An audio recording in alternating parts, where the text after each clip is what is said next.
How do I deal with hate in the comments? Well, it might help you deal with people not liking when you disagree with them. Let's dive into it. Something I have noticed over the years from being more public and being more honest, meaning less fawning, is how angry people get when I don't agree with them.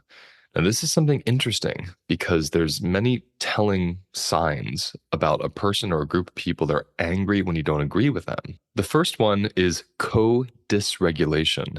Now, if you haven't heard of co-dysregulation or co-regulation, I'm going to break it down for you. When we talk about regulating the system, the nervous system, we talk about a system that can settle down from activation. So you can get scared, you can get angry, you can get really happy, and your body can come up. It can also come down. That's a body that regulates. Doesn't necessarily mean being calm. It just means you can handle large bursts of activation and emotional sensation and return back to a homeostasis. So you have a flexible nervous system. So, one thing to understand about that is when you are with people who are activating and they're not able to settle, and you're activating and not able to settle, the two of you will co dysregulate. This is different from if I'm really upset, but my friend's really calm and supportive, I'll co regulate to them and we'll connect in a settled manner. Co dysregulation is what tends to be the product of venting, gossiping, complaining back and forth, and heightening each other up based on shared fears, shared negativity about people, shared experiences that are even really painful, yet you're unable to look toward anything positive or breakthrough or even, let's say, signals of survival, of resilience, of surviving the experience. So these situations, relationally, these kind of conversations and ways of connecting, calls co-dysregulation. And what's fascinating about that is when you grow up with people who tend to bond over pain, then you start to actually think co-dysregulation is bonding. Your mind will say, I'm so close with this person. I enjoy being with this person. This person and I get along so well. But your body's actually showing you how stressed out you two are with each other. Doesn't mean you have to stop being friends with this person. It's just good to start to notice, am I co-dysregulating with this individual or am I co-regulating? And why is this important with what I'm talking about? When people are used to code dysregulation as a form of bonding, and then they come to me or my page or somewhere in the world that isn't reflecting the reality back to them, that's giving them what's called the counter vortex, like another way to look at the same issue, a way to look at something that's more settling. Like if they're afraid of something in the upcoming election that I'm not afraid of, that's the example I'm thinking of right now.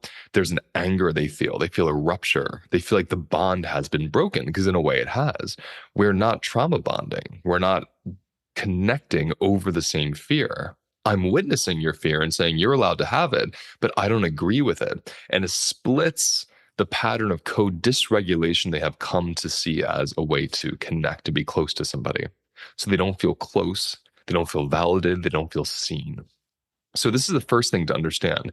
When you're not co-dysregulating with people who are used to bonding and connecting that way, they're going to feel slighted and they're going to feel a bit of a rupture. Now, why is that? This is where codependence comes in. When you are insecure about something you feel, you are going to depend on other people to mirror your own state back to you. Meaning, if I'm really nervous about something, but maybe I'm not as secure in the thing I'm nervous about, maybe I don't really believe in the thing that I'm so afraid of. I'm looking to other people to mirror back that I should. Like, yes, agree with this fear. Yes, believe in this position you believe in. If I was very secure, I wouldn't care what anyone mirrored back. I would have my own secure fear or not fear, and that's what I would be in. But when you're depending on someone to agree with you to the point of feeling angry and vitriolic when they don't, it shows how much you're needing to be reflected back to, shows how much you're not self connected and you're looking to the other to mirror you back to yourself.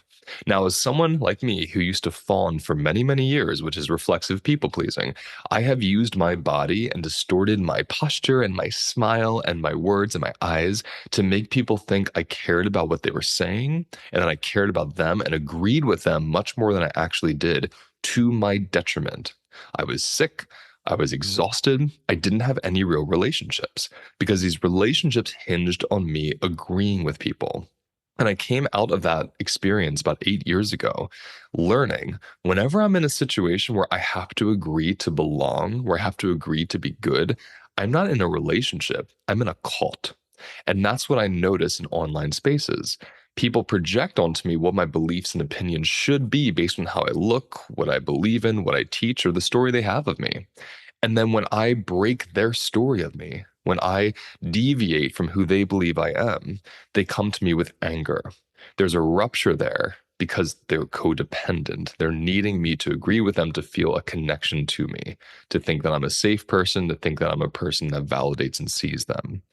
When you're interdependent, you're able to have two different belief systems. You're able to have two different things you agree or disagree on, and you still connect over that because you're secure in your beliefs. I'm secure in a lot of my beliefs, yet I'm still very open minded to see what other realities am I not hearing.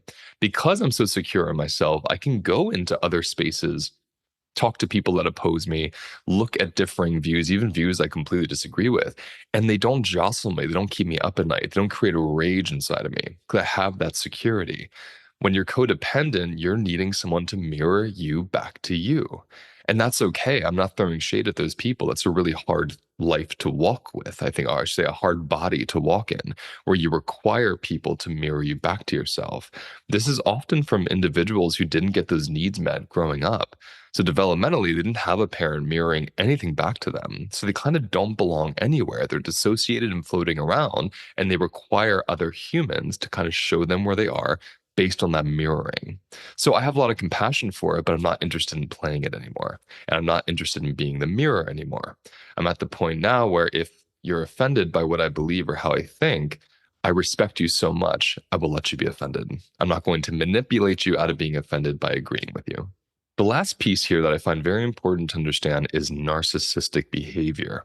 Now, a lot of people throw around the term narcissist. They call people narcissistic all the time.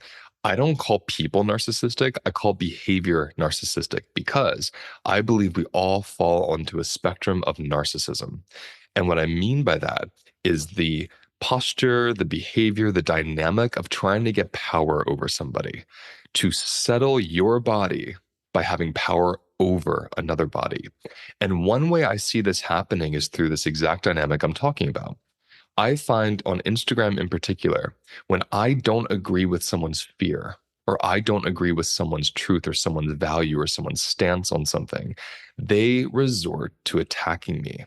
They attack my identity. They call me a white male who's privileged. They throw accusations at me. I'm racist. I'm misogynistic. I'm transphobic. And when someone's doing that, you're seeing someone trying to shame you. So you curl inwards. And so they have power over you. And it doesn't work for me. I was so severely bullied in middle school that I had to have my English teacher escort me to other classrooms so I wouldn't get beat up or threatened in the hallway. I was raped. I was sexually assaulted. I was harassed over and over and over again. I know what it's like to actually be dehumanized, and I came through that, thankfully, thank the goddess. So I don't have that same tender button you can push where you can call me a racist and I suddenly say, I'm sorry, I'm not a racist. I know who I am and what I believe in. So when I see people doing this, I see it for what it is. It's a tactic. I think it's largely unconscious. I don't even think these people are villainous. I think they're so terrified in the rupture of not knowing who I am anymore and not being mirrored by me that they have to go into shaming me to try to get some power over me. So whenever I see people doing this tactic, throwing accusations at me or other people, oh, you don't agree with this? Well, you must be transphobic. It's a way to shut down the conversation. It's a way to quiet somebody, and it's a way to throw an accusational dart at someone. It's a form of aggression, really, so that you can have more power than they do. It's a narcissistic behavior. And narcissistic behavior comes from a body that is so dysregulated, feeling so unsafe that is trying to get power anywhere it can. So when I see this happening, the last thing I do is engage. This is a red flag that this person is not even interested in who I am. They might not even know anything about my body or my background or my history. They don't want to know. They've decided who I am. The work now is with me. I have to feel comfortable and secure in knowing someone, or in this case, many someones, exist, thinking a certain story about me that's perhaps painful, that's unattractive, that doesn't really look good, but it's not who I am. Can I stay secure in my attachment with myself? And can I orient to the trees and the light and the plants in my room and my family and my lover and my friends and my colleagues who love me and connect to me and can ride the wave of disagreement and disappointment with me? Can I orient toward all those people and places and parts of myself instead of orienting to one person's accusation that they throw at me because they can't handle the changing story or the disappointment of what I believe or what I say? That's my work to do. So, those of you who are listening to this on the podcast, you might want to go check out the YouTube video because I'm about to do a YouTube exclusive somatic practice in how to tend to our capacity to stay connected to ourselves when people tell really untrue stories about us. I'll see you next time.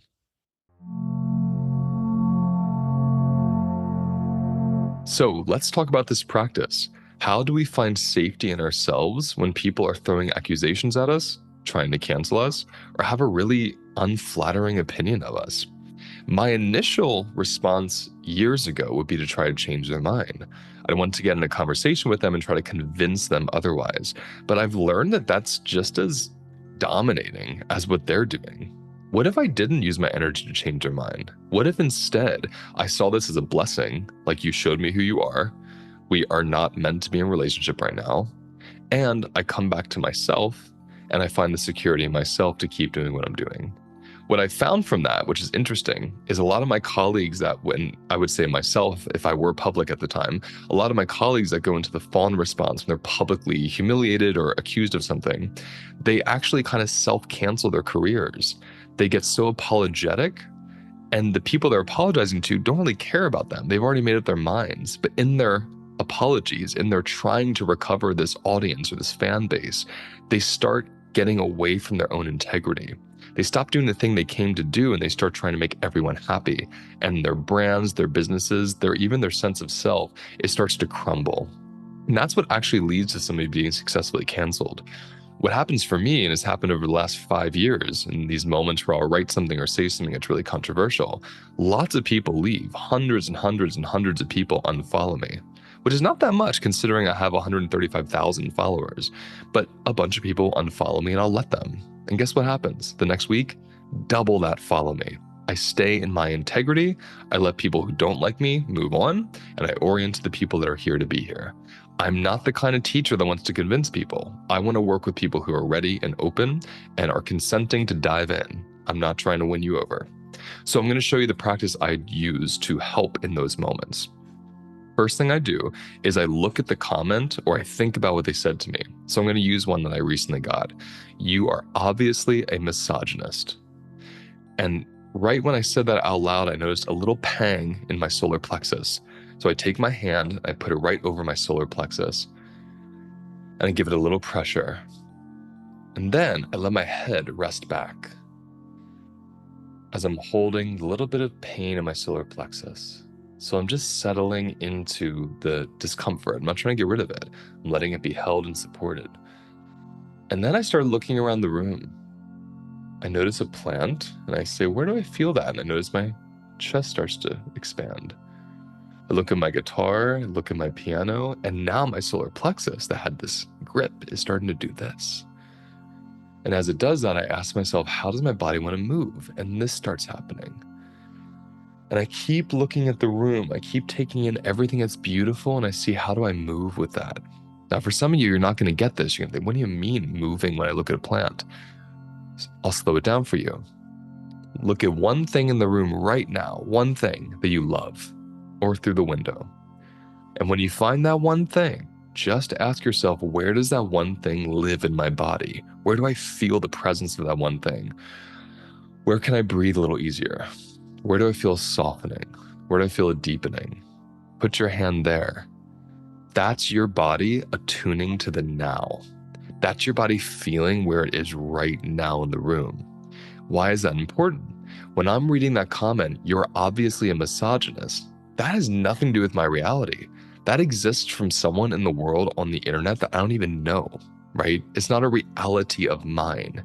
It's something that someone else is telling about me. So when I orient toward that alone, I start losing where I am. I start losing the seat I'm sitting in. I can't even feel my chair when I overly orient into that. And then from orienting into that, when I try to convince the person, I'm further oriented toward them. I'm the codependent one now. I'm wanting them to mirror back to me. No, I'm not a misogynist. I'm a good person. And I can't rest until they do. Now, giving your rest, giving your safety and your settledness and your validation of goodness to somebody who's engaging in narcissistic behavior with you, someone who's codependent, someone who doesn't even know you, that doesn't sound like a pretty good future, at least not for me. I don't want to put my security in strangers online who judge me. I want to find my security in my reality. So when you feel where you are, you start coming back to the room you're in, to your actual situation right now, and you somatically leave this other person you're orienting to that's causing your pain. This goes back to what I spoke about before, the counter vortex. The vortex of the stress in my gut was this person's words, this person's comment.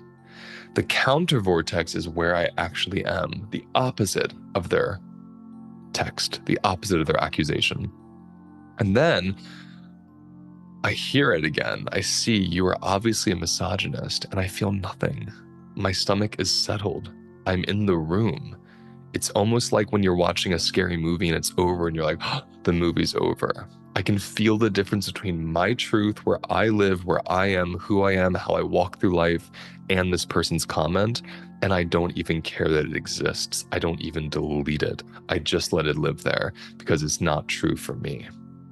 So notice whenever you think of a rupture you have with someone, whether you're public like me and you see these things online about yourself, or it's something someone said about you at school or at the workplace or in your family or directly to you, feel the pang of that, and then take a break to see where you are right now and notice what emerges. You're all going to have a different experience, but the goal here is not to fully orient to someone's stressful words about you. Instead, feel where you are, and then from there, see what emerges.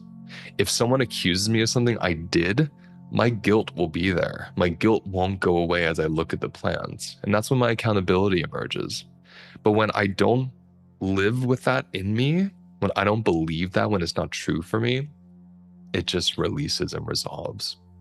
So take your time with this. I really want to hear your comments and your questions and where this practice went with you and anything else I could cover around this topic for you. Okay? I'll see you next time. That's the end of today's episode. Now let's take a moment to notice where we feel the episode in our bodies. Close your eyes. Take a breath. And let whatever wants to come up, come up. And remember, those sensations hold the wisdom that we're looking for. If you want to go deeper, visit holisticlifenavigation.com.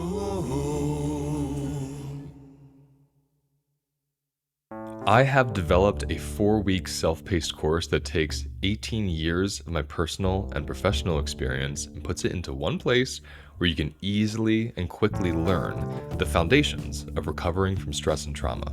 How does the food you eat affect your stress levels? How do the relationships in your life create stress or peace? How does the relationship you have with your body allow you to feel happier and more settled? I will cover all this and so much more in this 4-week self-paced course. And the best part, it's self-paced. You don't have to sign up at a certain date or finish it at a certain time. It's yours for life, and it's waiting there for you when you're ready to finish it. Throughout this course, I'll be teaching you philosophies and practices that combine my 3 favorite modalities: somatic experiencing, embodied parts work, and nutrition. For more information on this course, click on the link in my episode details.